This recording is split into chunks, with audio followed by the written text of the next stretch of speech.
और इस बीच आपको एक और बड़ी जानकारी से रूबरू करा दें। बड़ी खबर इलेक्शन ब्रेकिंग में दिल्ली से सूत्रों के हवाले से बड़ी जानकारी। देवेंद्र बबली के मसले पर यह बड़ी खबर सामने आ रही है। कांग्रेस पार्टी से टिकट नहीं मिलेगा, प्रदेश प्रभारी ने साफ कर दिया है। ऐसे में कांग्रेस से जब पत्ता कटने की उम्मीदें हैं तो बीजेपी से संपर्क साधने में जुटे हैं देवेंद्र बबली। सूत्रों के अनुसार यह बड़ी खबर सामने आ रही है, लेकिन सवाल है कि क्या बीजेपी से उन्हें किसी प्रकार की उम्मीदें बाकी रह गई हैं अब, क्योंकि कांग्रेस ने तो साफ कर दिया है कि कांग्रेस पार्टी के सदस्य भी नहीं हैं देवेंद्र बबली, और इस नाते से उन्हें टिकट नहीं दिया जाएगा। और हमारे साथ दिल्ली से संवाददाता स्पर्श शर्मा लगातार जुड़े हुए हैं हमारे साथ ज्यादा बातचीत के लिए। स्पर्श, देवेंद्र बबली की स्थिति तो बीच मझधार में फंसे आदमी जैसी हो चुकी है। जेजेपी से बगावत की, बाद में इस्तीफा दिया, कांग्रेस पार्टी से उम्मीदें बहुत सारी पाली, लेकिन कल कांग्रेस ने भी साफ कर दिया है, दीपक बाबरिया ने साफ कर दिया कि टिकट उन्हें नहीं दिया जाएगा। अब ऐसे में खबर है कि वो बीजेपी से भी संपर्क साध सकते हैं या कोशिशें जारी हैं।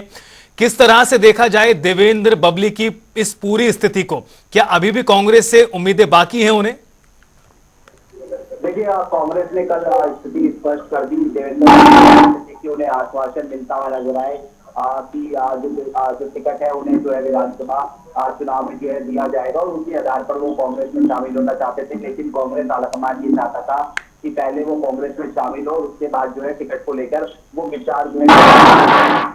स्थिति स्पष्ट होगी कि देवेंद्र बबली कांग्रेस में शामिल नहीं हुए, तो ऐसे में उन्हें कंसीडर जो है नहीं किया जाएगा। अब जो हमारे सूत्र जानकारी दे रहे हैं कि देवेंद्र बबली जो है वो अब भारतीय जनता पार्टी के नेताओं से संपर्क जो है करते हुए जो है नजर आ रहे हैं। उनकी बात जो है केंद्रीय मंत्री मनोहर लाल से हुई है, और उसके अलावा जो चुनाव प्रभारी है धर्मेंद्र प्रधान से भी संपर्क साधने की जो कोशिश है वो देवेंद्र बबली द्वारा जो है की गई है।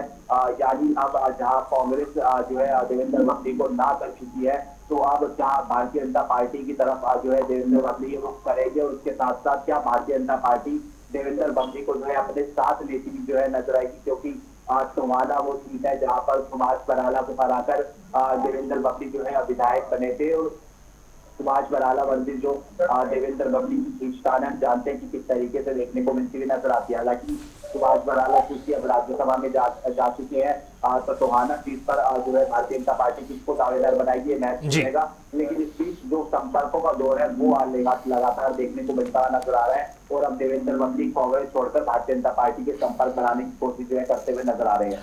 इस पर क्या कारण है कांग्रेस पार्टी कंसिडर नहीं कर रही देवेंद्र बबली को? क्या सिर्फ कारण यही है कि वो पार्टी के सदस्य नहीं है, प्राथमिक सदस्यता उनके पास नहीं है, या फिर कारण कुछ और भी हो सकते हैं? इसलिए इस लिहाज से देखा जाए तो ये पूरा मामला किस तरह से नजर आता है, क्योंकि टोहाना में कांग्रेस के पास भी कई सारे दावेदार हैं जो टिकट मांग रहे हैं। ऐसे में बबली को कंसीडर नहीं किए जाने का फैसला किस तरह से देखा जा सकता है? क्या कांग्रेस पार्टी पूरी तरह विश्वास में है कि कोई भी लड़े जीत वहां से हासिल हो सकती है? देखिए, कांग्रेस का एक कहना यह था कि देवेंद्र बबली को पहले कांग्रेस में शामिल होना चाहिए, और उसके बाद जो है उनको टिकट के लिए कंसीडर किया जाएगा। और देवेंद्र बबली का जो पक्ष समझ आ रहा है वो ये चाहते थे कि पहले आश्वासन टिकट को लेकर मिलता हुआ जो है नजर आया, और उसके बाद वो जो है कांग्रेस में शामिल होते हुए जो है नजर आया। हालांकि इसको लेकर हमने देखा था कि किस तरीके से वो जो है कांग्रेस के अलग अलग नेताओं से बातचीत जो है कर रहे थे, जिसमें जो कुमारी शैलजा है या फिर कहे कि दीपक बाबरिया के दफ्तर के बाहर जो है वो खड़े हुए जो है नजर आ रही है। तो अमूमन इस प्रकार की प्रैक्टिस चुनाव से पहले होती हुई नजर आती है, जहां पर नेता एक पार्टी से दूसरी पार्टी जब छोड़ते हैं तो वो एक आश्वासन कहीं ना कहीं चाहते हैं कि उनको टिकट जो है मिलता हुआ जो है नजर आना चाहिए, और तभी वो जो है पार्टी जो है ज्वाइन करते हुए नजर आए। तो ऐसे में कांग्रेस के पास क्योंकि दावेदारों की कमी इस बार विधानसभा चुनाव में नहीं देखने को मिलती हुई नजर आ रही है, और इसलिए हम देख रहे थे कि जो प्रभारी बाबरिया का उनका बयान भी निकलकर सामने आया कि उन्होंने देवेंद्र बबली को मना कर दिया है, चूंकि वो कांग्रेस में शामिल नहीं हुए, तो ऐसे में उन्होंने आवेदन भी नहीं किया, और वो उनको जो है कंसीडर नहीं कर पाएंगे।